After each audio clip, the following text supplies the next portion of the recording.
Vegetables. Tea. Grains.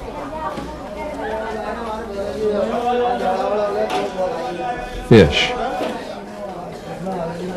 People are buying the things they need to survive from people who need to sell them in order to make money to meet needs of their own. This is one of the fundamental principles of economics that will help us understand how to study a culture.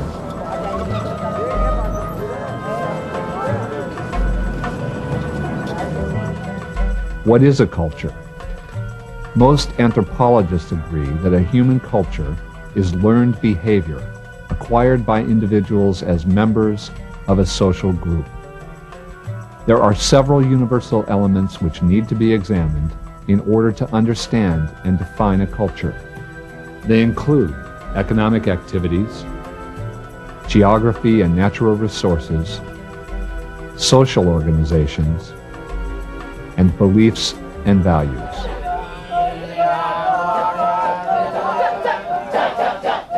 Members of a culture share certain beliefs, morals, customs, traditional practices, and a common language.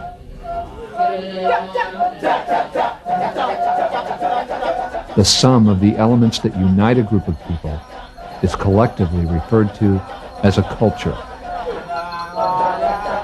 A culture is a total way of life. This lesson will examine how a culture is defined by the ways in which people meet their needs and wants through various economic activities.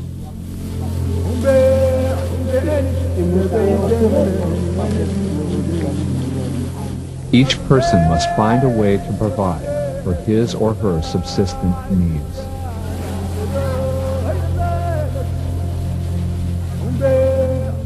Subsistent needs include a person's basic requirement of food, water, shelter, and clothing. Subsistent needs are necessary for basic survival.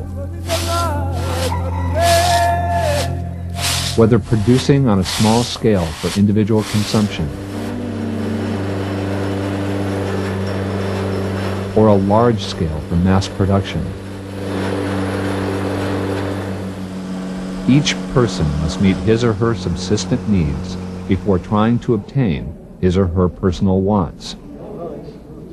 Things such as artwork, television sets, jewelry, or stereo systems.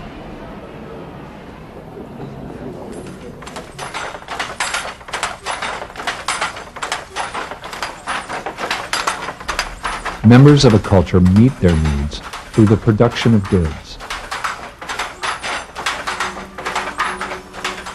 There are three types of production in most cultures: service, industry, and agriculture.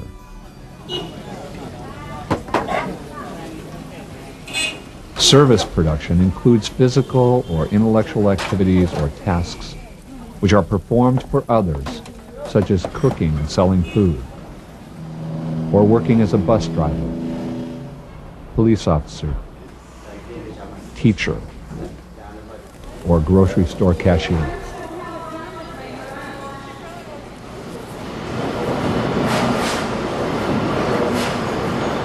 Industrial production includes the actual manufacture of goods from various resources. A good example in many cultures is the production of automobiles.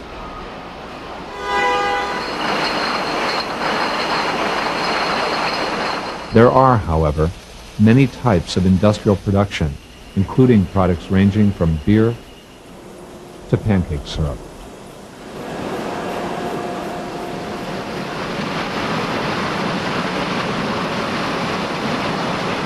Agricultural production is the cultivation of crops and livestock for food and related products such as clothing.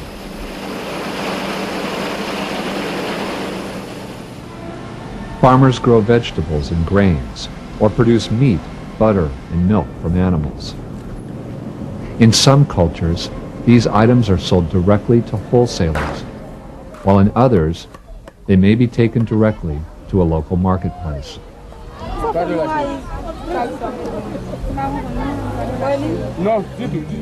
The economic activities of a culture are determined by three factors: topography, climate, and natural resources of the land.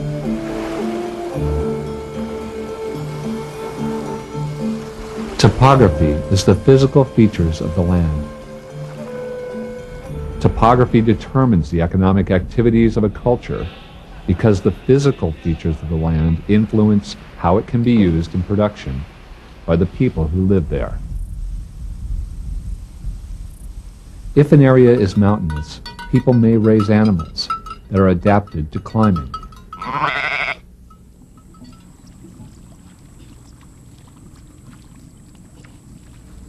People who live in flat areas with fertile soil are likely to choose agriculture as one of their primary economic activities. People who live in areas surrounded by water often focus on economic activities such as fishing.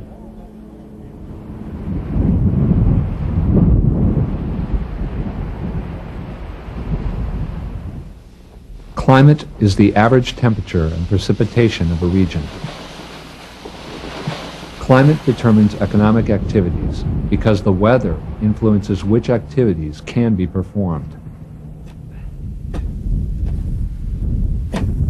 For example, crops that grow in one type of climate may not grow in another. People who live in very warm, dry climates involve themselves in very different economic activities than people who live in cold, wet climates.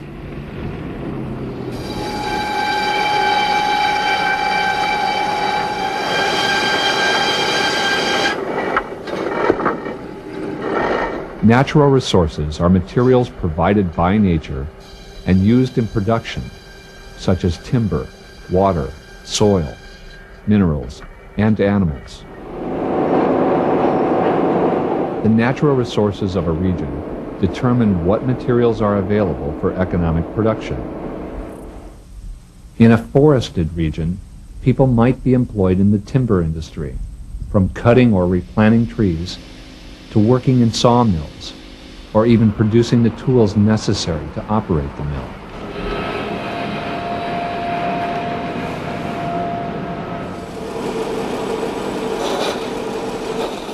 Other individuals or businesses purchase the raw lumber to produce goods, such as handcrafted wooden toys.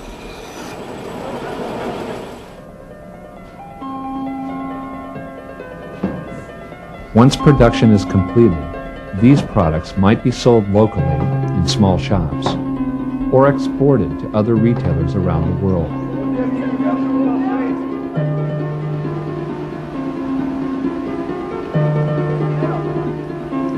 Because natural resources are unevenly distributed over the earth, people from different cultures have found it necessary to interact with each other in the exchange of resources, both importing from and exporting to other cultures.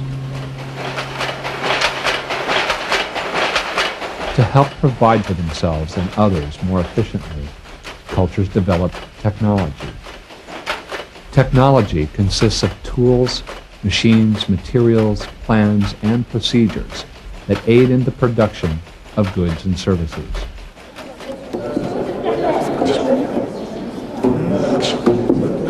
A technology may be rather basic, such as a rug created by hand.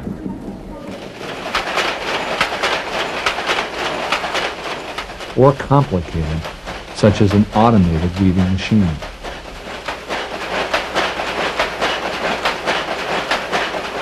Regardless of its sophistication, technology usually evolves from people's need to increase production.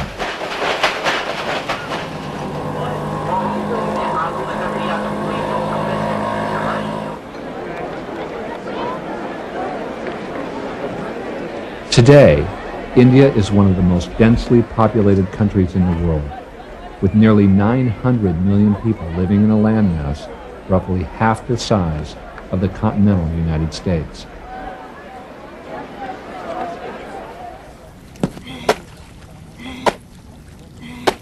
Many of India's economic activities are devoted to meeting the subsistent needs of their own population.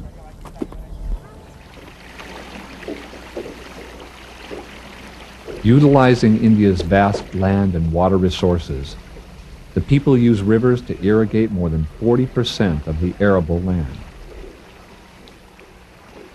Although simple by some standards, advancements in methods of irrigation are a result of technological development. These irrigation systems increase the production of crops, which feeds more people.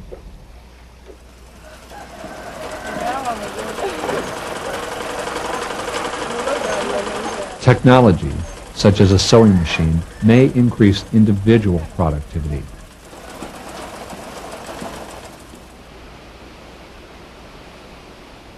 Advanced technology, such as a hydroelectric dam, can increase group productivity. In this case, water power is harnessed and used for a large region and group of people.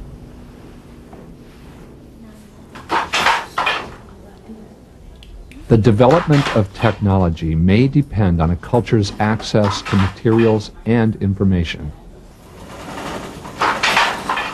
For that reason, technological differences exist among many of the Earth's cultures.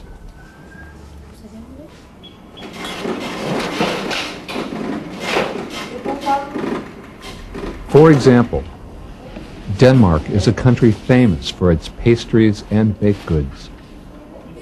Danes and tourists alike purchase many baked goods every day.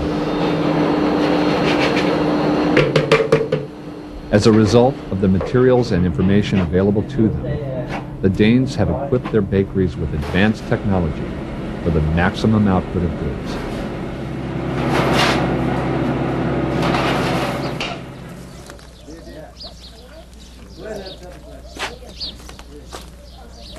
By contrast, many in Egypt still rely on wood-fired ovens for baking bread. The output of wood-fired ovens is not as high as the high-tech mixers and ovens used in Denmark.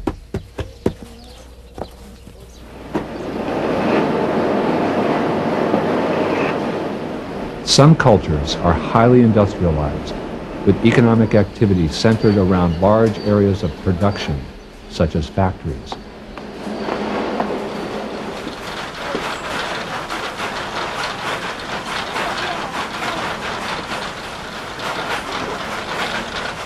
Other cultures may rely heavily on cottage industry, in which production is performed on a smaller scale, such as in one's home. Some cottage industry production is still performed without advanced technology.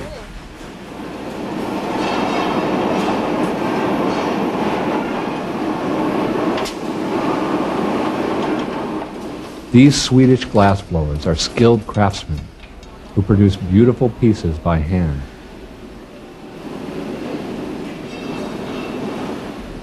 Made in limited supply, they're sold for a greater price because of their handmade artistry.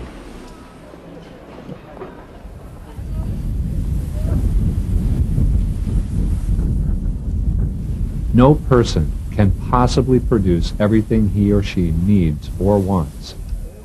For that reason, cultures develop economic systems to organize the exchange of goods and services among people.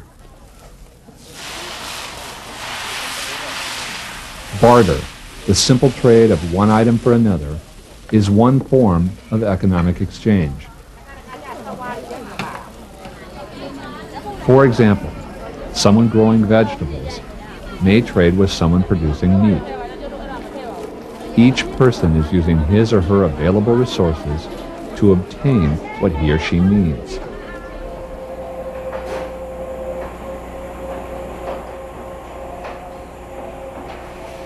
As cultures develop more complicated systems of production through industrialization, they need to develop more sophisticated economic systems of exchange.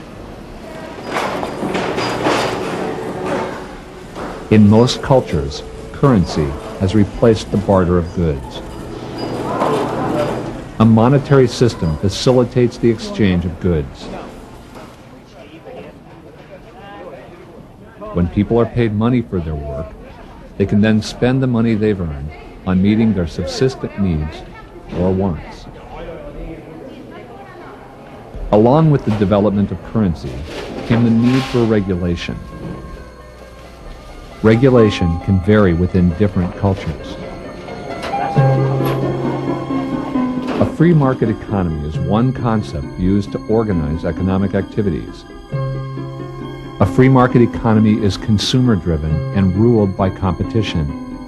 It's not controlled by one person, organization, or institution. In a free market economy, companies must decide how much to produce each year. A company must construct a budget and determine its manufacturing costs, such as the price of raw materials, how much to pay assembly line laborers and management, and the costs of production equipment.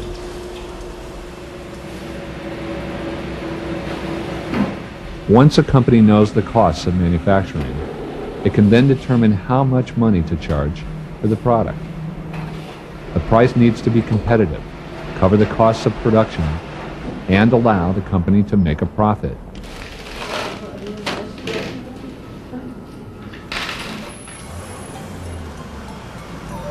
A command economy is another example of an economic concept used to regulate economic activities. In a command economy, the government owns all significant enterprises and closely regulates all economic activities. In a command economy, the government typically controls the majority of wealth, dictates the rights of individual workers, and manages all elements of production. In most economies, it's more likely that the distribution of wealth will be skewed toward the people who control the means of production, who own the natural resources,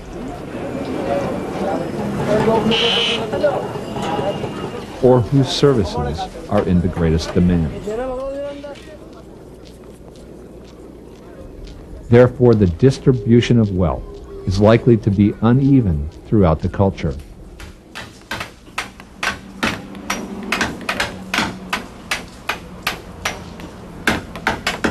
There are many economic factors to consider when studying a culture. To recap, it's important to observe how topography, climate, and natural resources influence the economic activities people perform. Remember that members of a culture meet their needs through the production of goods and services. There are three types of production in most cultures: service, industry, and agriculture.